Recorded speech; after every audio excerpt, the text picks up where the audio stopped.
Head for the Gold Coast Buffet, the last word in reasonably priced dining. The Runnin' Rebels' big year is here.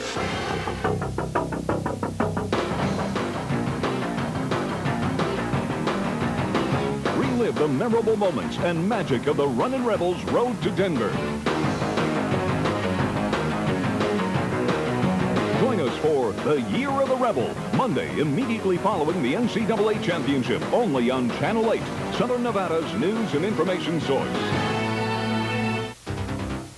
You're watching Channel 8, Southern Nevada's news and information source. And now, a special edition of Eyewitness News 8. Good evening, I'm Gary Waddell. And I'm Paula Francis. Thanks for joining us.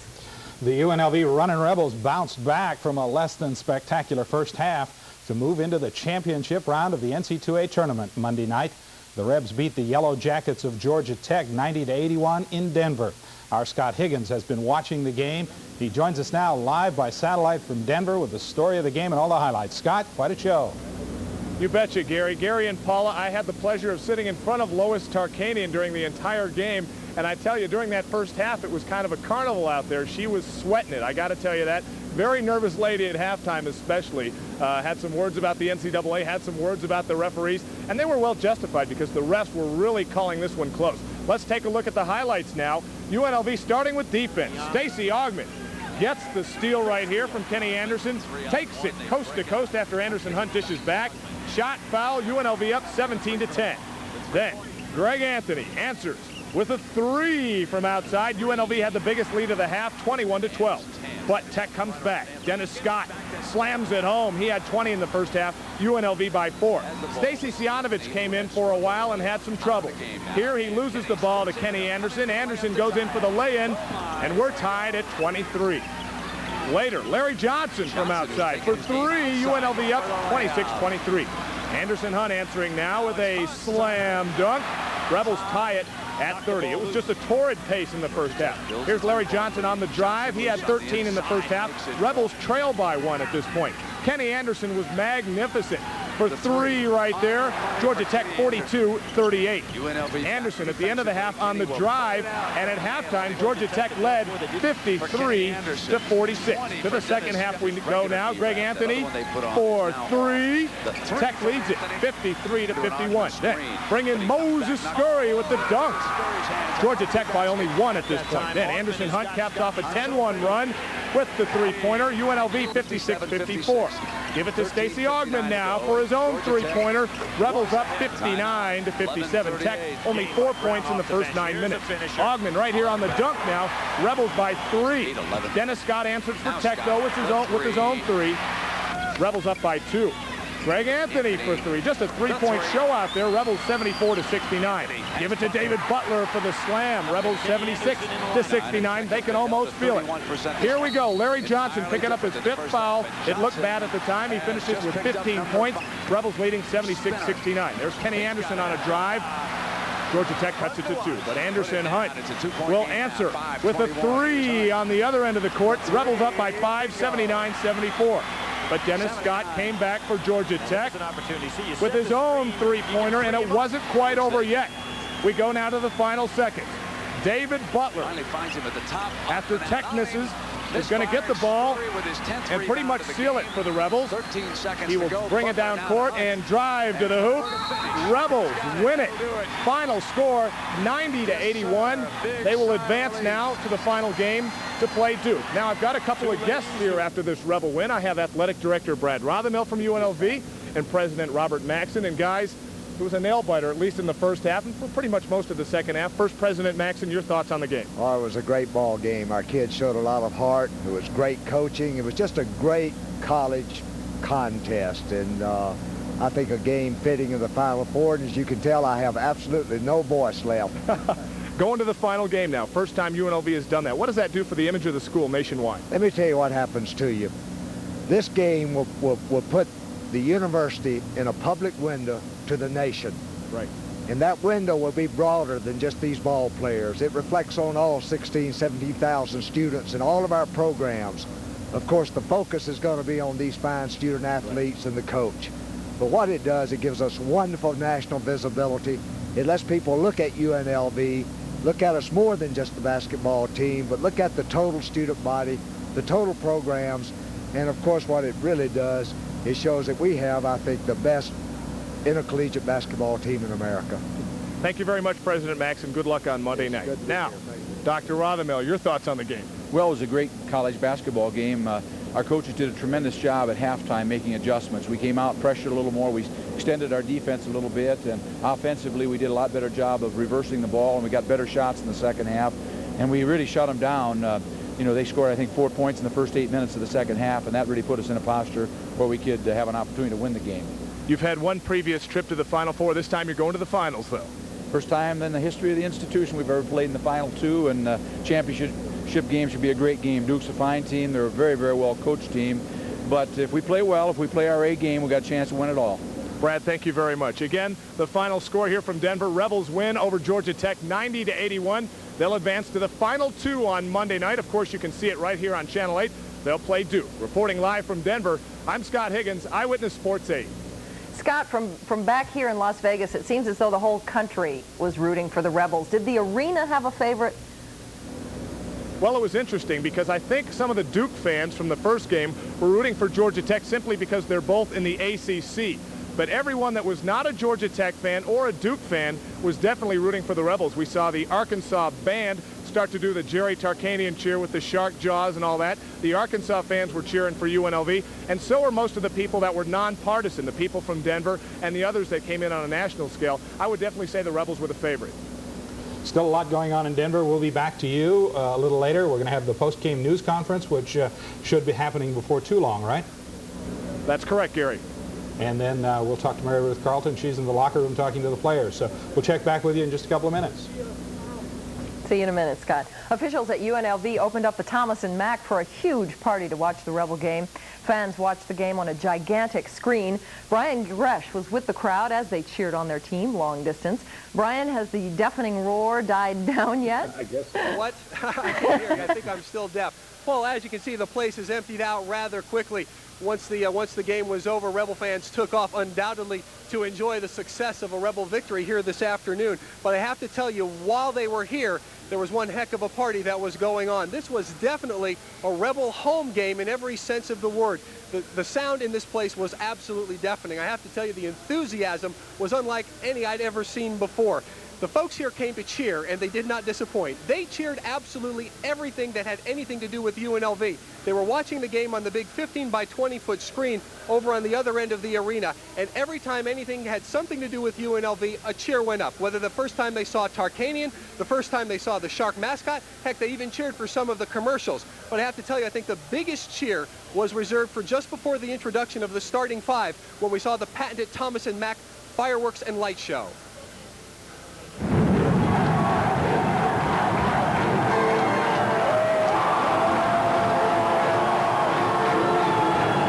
There's no place like home, and that's what UNLV fans felt in the friendly confines of the Thomas and Mack. They wanted to shout so loudly their cheers would reverberate all the way back to Denver.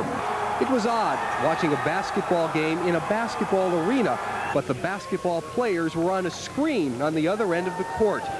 Fans decked out in Rebel red cheered for every Rebel play. Every time the Rebels scored, forced a turnover or a foul on Georgia Tech. At halftime, with the score 53-46 Georgia Tech, Rebel fans at the Thomas and Mack went to the concession stands, optimistic the Rebels would win and enjoying the game at the Thomas and Mack. Oh, well, this is where it's happening, man. If you ain't watching it here, you ain't watching the game. There's a lot more excitement. It's incredible. It's really good. What do you think about watching the game here as opposed to watching it at home on TV? It's great. Why? Well, because on a big screen TV and everything. It's really neat, and all the fans here. It's really neat. Well, it's a lot more fun, and you got a lot more energy going. And just remember one thing, even though it's halftime, we're behind. It's not over till the fat ladies say it. Number one. And as far as Rebel fans were concerned, the fat lady wasn't going to open her mouth until the game was over with the Rebels on top. So they kept on cheering. Little kids with oversized UNLV t-shirts, couples in matching Rebel gear, and older fans in t-shirts that were fitting just a little bit too tight. Now, I have to tell you, here at the Thomas and Mack, it appeared the big turning point as far as the Rebel fans in the arena were concerned was at about the 7-minute mark when I believe it was Moses Scurry who dunked the ball. This place erupted into sheer bedlam, and it did not die down until the whole game was over. In fact, they were screaming as they were walking out of the door. Rebel fans are loving it this evening. You can't blame them. I know, as I say, they're outside now, making their way over to parties. Of course, the best thing about all of this is it all happens again Monday night right here when they're going to open up the T&M. They're going to have the screen here, and you can expect thousands more that were here this evening. Reporting live from a now quiet, relatively speaking, Thomas and Mack Arena, Brian and Gresh, Eyewitness News 8. Okay, that was great. Thank you, Brian. Thanks, Brian. Still to come, locker room interviews from the Runnin' Rebels. And we'll meet up with another local sports hero. Andre Agassi was in town for the day. We'll hear from him a little later on, and we'll have lots more coverage from Denver.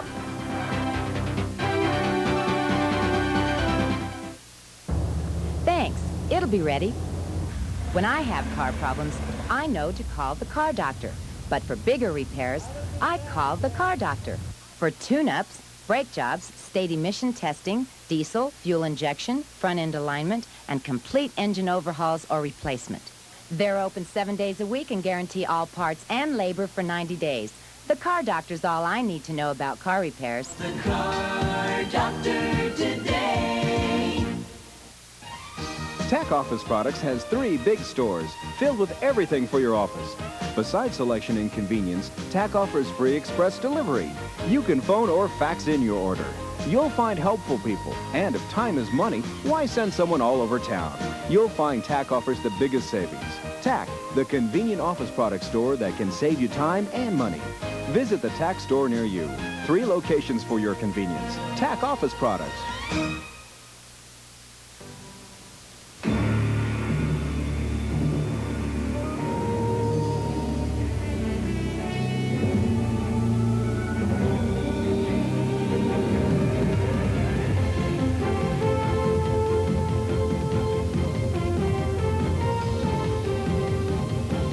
Unlock your senses with music that is here and nowhere else. FM 93.1, The Key, KEYV.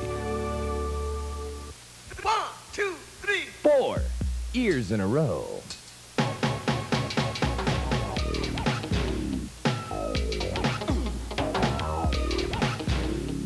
Join now for just $21 a month at all 4 Las Vegas athletic clubs.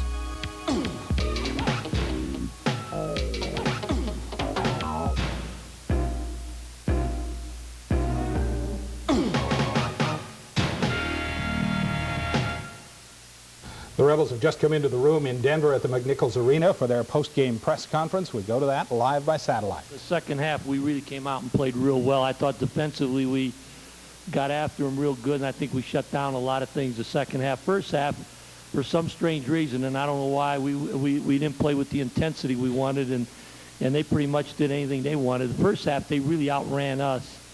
You know, our plan going into the game was to try to beat them down, have our big people beat their big people down court.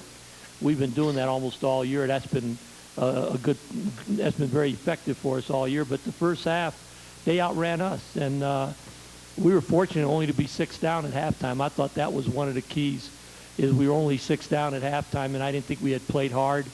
I didn't think we had played with the type of effort that we. I think the effort. It's hard to say what it was because I know our kids really wanted the game and they were into the game, but it just didn't seem like we played with like we were playing cautiously the first half. Maybe the pressures of the big game, the tournament. The first half we were like a boxer coming out and feeling his way around. I thought the second half we went after him real good, and I thought that was a difference in the game. Okay, first question's right here. Phil? Jerry, Larry Johnson got his 4th foul, and you took him out for a minute or so, and you put him back in. Could you talk about your thinking on that move? Well, Butler had 4 falls, and Scurry had 4 falls also at that time.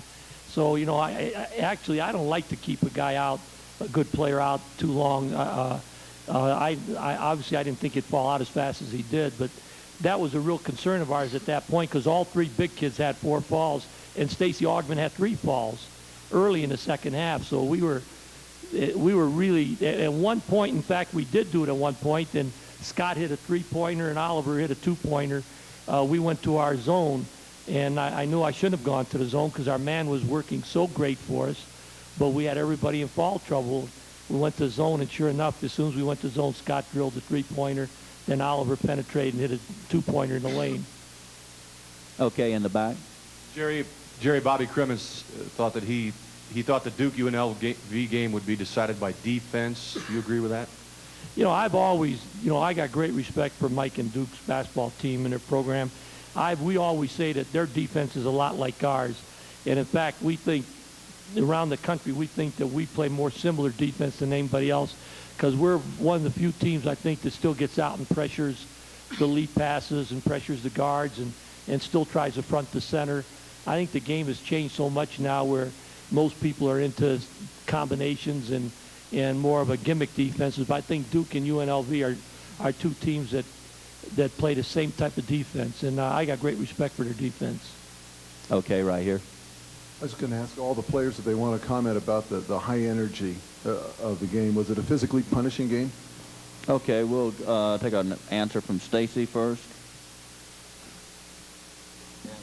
It was a very physical game, and it took a lot out. I speak for myself. It took a lot out of me, and I just have to go home, go back, and rest up.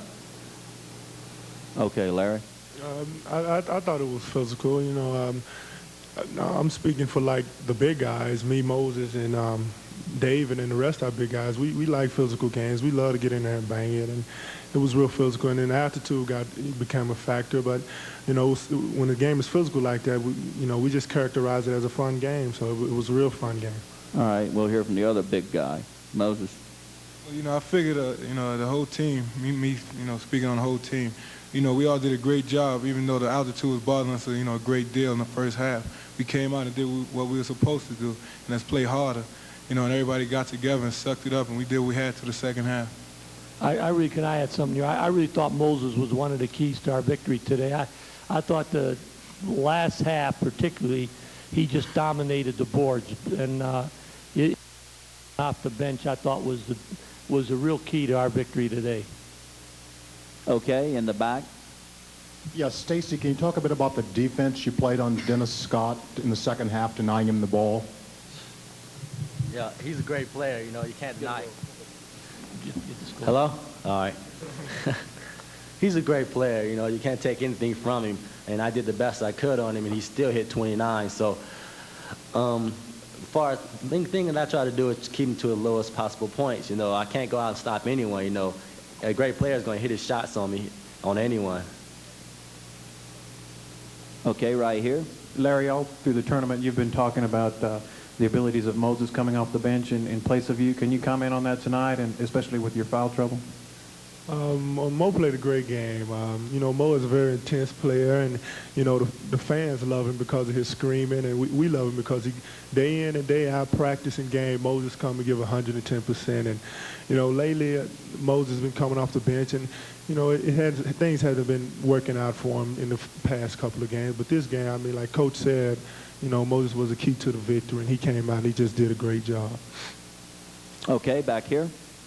I'd like to ask Coach Tarkanian if Stacy's a little modest about what he did here. Is this as good a performance as he's ever done defensively? And I wonder particularly compared to what he did with Macon. I thought his performance against Macon was great, and I thought his performance last year in the same arena against Sean Elliott was absolutely phenomenal.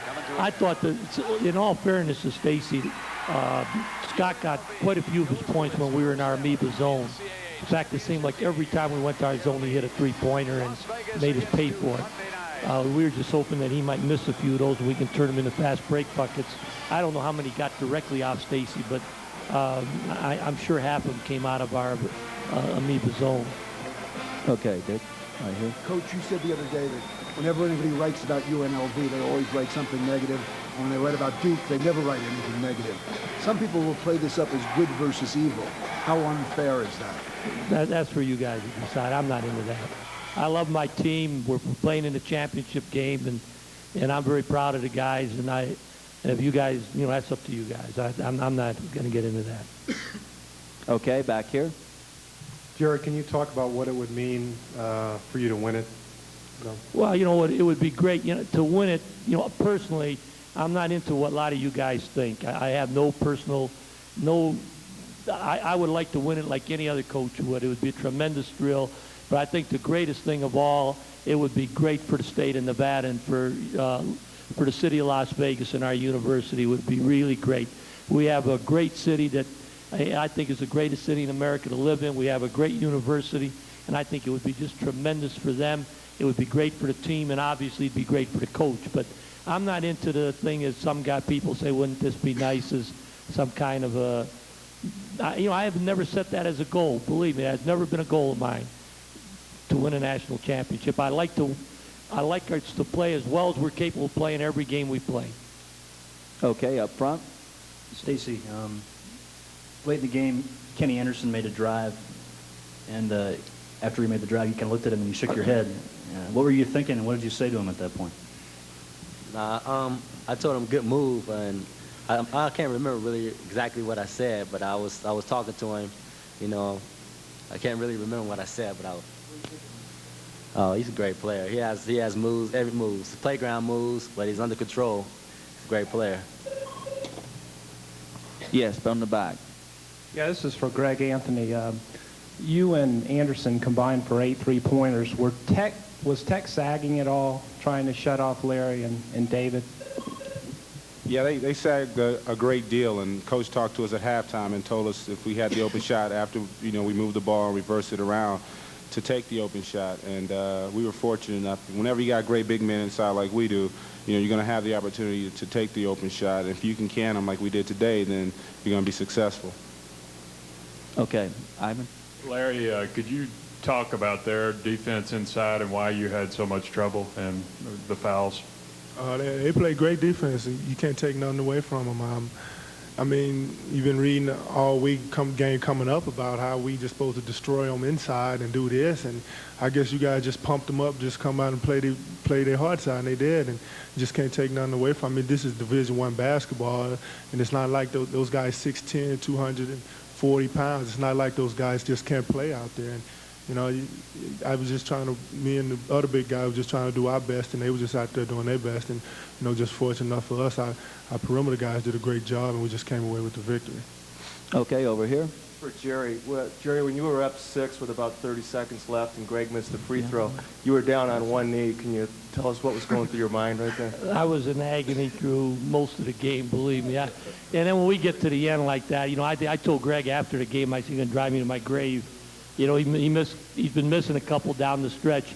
But I'll tell you one thing is, if Greg did not have the courage and the leadership that he's shown our team, our season would have ended a long time ago. So, he missed the free throws, but we're still grateful that Greg has had the courage to play through all these injuries. Greg, did you see him do that? No, I was too disappointed in myself, but I also had to keep myself focused, because even though I missed, we had to get back on defense, and if I had sat there and sulked, they might have got a 3. But I think that's a credit to our team. Even though I missed a couple free throws, we didn't give up a 3-pointer down the stretch to let them get back in it. Not that I can recall. We made them take some bad shots, and the biggest key I thought was Moses. His rebounding was exceptional, especially down the stretch. Every loose ball, it seemed like he had his hands on it. Okay, in the back. Coach, can you talk a bit about Hunt's contribution, Coach? He hit some big 3-pointers for you, didn't he? When Anderson's shooting well, it puts us at a different level. He had some great 3-pointers for us, made some big plays, and Anderson plays good ball defense too. I thought his effort tonight was great. His 3-pointers were really critical, because I know at one point they'd cut it down, I think, to 2 or 3, and then he come down and hit a 3 and gave us a little cushion again. Then he came back and hit another 3 just a couple of minutes later. He had stomach cramps. That's why he didn't come. He was all knotted up in the training room. Okay, over on the side. Coach Tarkanian didn't want to talk about the morality play aspects of this, but can you talk about Duke versus UNLV in terms of the matchup and what you feel like you have to do, your style versus their style? Well, I think Duke has a great ball club. I've always liked their ball club. I like the way they play. I think Mike just does a great coaching job. I really love their point guard, Bobby Hurley.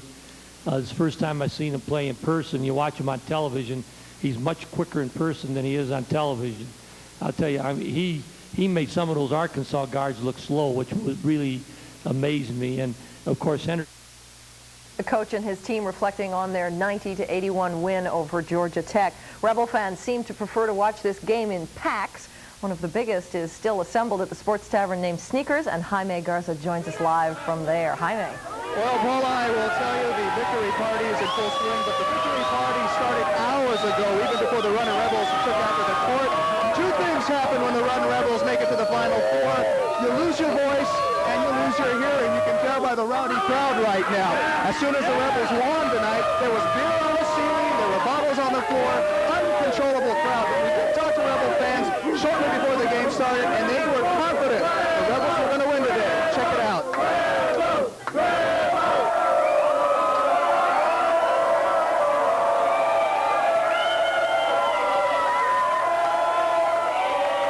The way I look at this game is the Rebels got to pound it in deep, pound it in low the first 10 minutes of the first half, establish the inside game. That'll open up the perimeter for the rest of the game and the rest of the second half. I don't see a problem.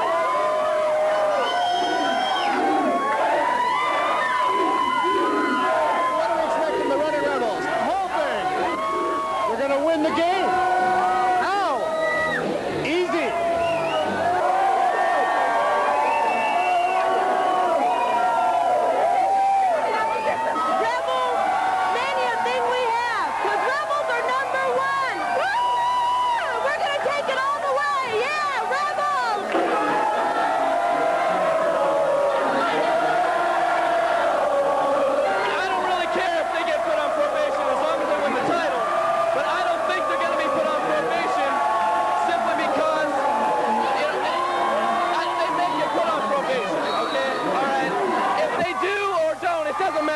They can't take the title away from them.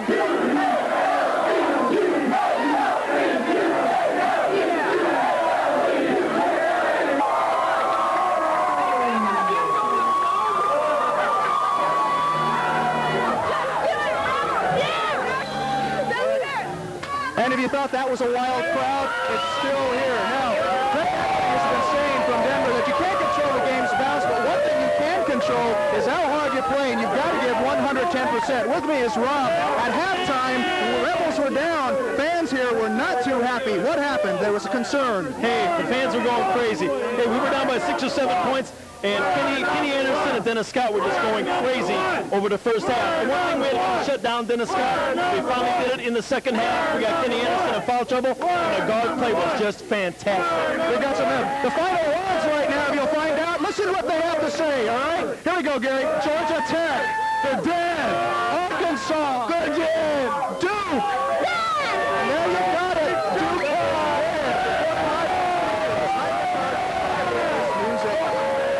He's done it. Almost heard that someplace. Jaime, thank you very much.